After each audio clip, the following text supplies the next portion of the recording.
Casinos hate winners.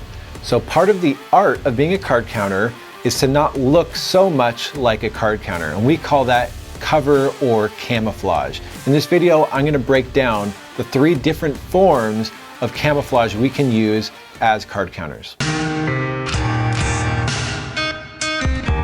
The 3 forms of cover or camouflage that we can use as a card counter really boil down to how we look, how we act, and how we play. Let's start off with how we look. So in determining how we should look, the question is, how do I look like someone that should be betting the amount of money or playing the way that I'm playing in a casino? I remember the first person we trained for the church team, his name was Garrett, and he wanted to get a couple really expensive suits so that he would, look the part in the casino. And we said, dude, Garrett, have you hung out in casinos very much?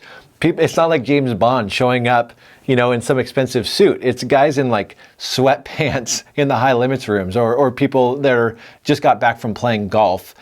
Sometimes I'll decide to dress up. Maybe I'll wear something a little nicer in the evening so that I, look like I've got money. Other times I'll actually dress down. I remember one time dressing like a mechanic, and I even like smudged grease under my fingernails and on my face, and I'm betting 3 spots of $500 at this casino grand opening, and I didn't get backed off for it. Whatever they thought, hey, this guy just wants to, blow off some steam at the casino, this mechanic. My point with that was to not look like me, but you want to be able to look the part. Another part of how you look is what you're drinking. There are a couple things. I remember Ian Anderson talking about he would empty out his glass of gin and tonic. He'd order gin and tonic, drink after drink, but then he would take them, dump out the gin and tonic from his glass and refill it with water, and then just keep drinking them at the table. It looked like he was, having all these drinks, but he was just drinking water. You could do the thing where you order a Bud Light or whatever, and you drink a few sips of it. Next time you go to the bathroom, you pour it out, refill it with water. You can't be playing drunk at the table as a card counter, but if you look the part of someone that's just, blowing off some steam, it might help. The third consideration for how you look comes down to disguises, which is if you want to disguise who you are. So let's say you go on a trip for 4 days to Vegas, and you want to have some different looks so they don't figure out that it's you. Maybe you get, backed off day 1 at a casino. You can come back to that same casino day 3 or day 4 with a complete different look. Or to take that to an extreme example, I knew this guy, we'll call him D, but he had this big beard, long hair, and he wore this camo army fatigue jacket and jeans all the time. I mean, he looked one step above homeless. And he was a high stakes card counter, played all of the US, parts of Canada, really heavily for like 3 years. Then he goes on a vacation. He goes to another country. The next time I see him, he's come back, he's shaved, clean shaven, like a really short haircut, this expensive Italian leather jacket. He looked like a complete different person.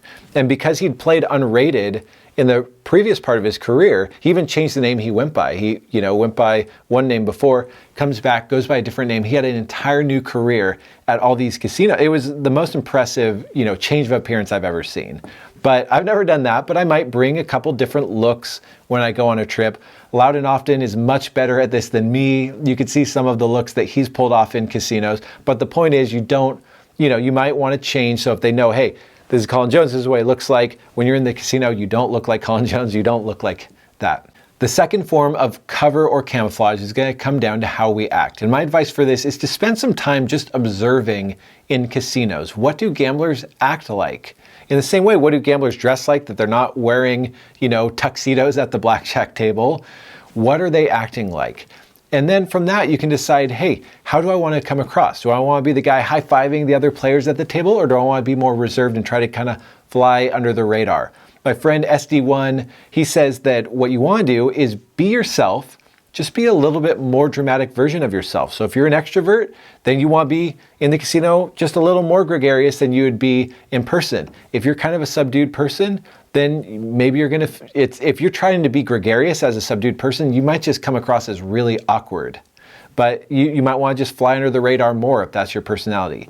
Whatever you decide to do, you want to come across as natural. You don't want to be a shifty-eyed card counter that's looking around, and every time the phone rings, you're panicking. You know, you want to look natural, like you blend in, like you deserve to be there. Like the money you're throwing down is the kind of money you have at your disposal to be thrown down at the casino. Other ways that we can act as cover is pretending to get a phone call when all of a sudden the count drops, or pretending to be on the phone while you're back counting a table. Then all of a sudden the count gets good and you end your call and you jump in, you sit down at the table, and even just observing what are some of the gambling phrases. You know, you don't want to seem like a fish out of water, so you pick up on this stuff. And I always tell people there's the math side. You cannot beat this game if you're not perfect at the math side of the game. Perfect basic strategy, counting, betting, and deviations. But after the math side, there's the art side. How are you going to act in a way that is just seems more natural or is going to prolong your career? And the successful card counters have mastered the math and also put effort into the art or the act side of card counting. The third way we can try to camouflage or cover our play comes down to how we play. And there's really two things we can do. We can change our playing decisions, or we can change our bets.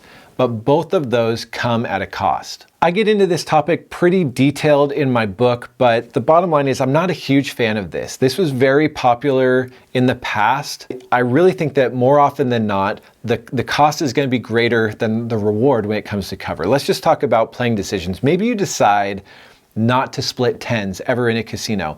And you know what? You can still generate really strong EV with deciding to never split tens. It might cost you 1 or 2% of your EV, but it's definitely not going to cost you more than that. Well, that's fine.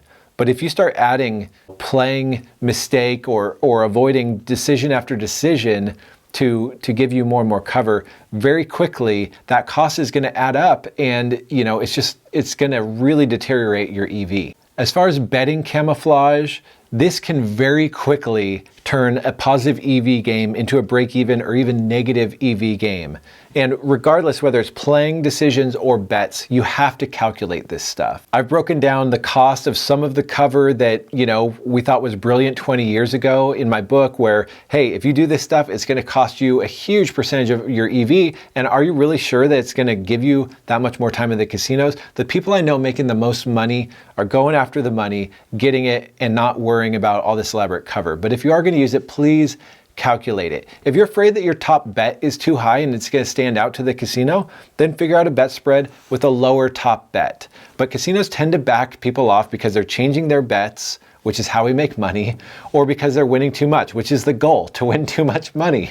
If you get backed off for winning too much money, be glad that you won too much money. So when it comes to how you play, be honest with yourself on the actual cost of your cover. Be honest with yourself on the EV and if it's worth it, if it's really going to buy you enough more time to be worth it. And I'll say it again, the majority of the successful pros that I know use little to no cover plays or cover bets. Another point that I have to get across is that while some people, they work out this cover stuff in a calculated way that's going to improve their profits, a lot of people just do it out of fear. They're afraid that everybody knows what they're doing in a casino, so they start making playing mistakes and betting mistakes and all that stuff. But just look around. Other people are doing weird things in casinos. Other people are wonging into tables and they're not card counters. Other people are changing their bets and they're not APs. So we make money by changing our bets according to the count and playing properly. You don't want to stop doing the things that make you money out of fear. We want to do the things that are going to make us the most profits in the casino. For a fun video on disguises, check out this video with former church team members David and Dusty, where they share about and pictures of some of their favorite disguises. To learn more about card counting, you can subscribe below or check out our free card counting mini course that you can find right here.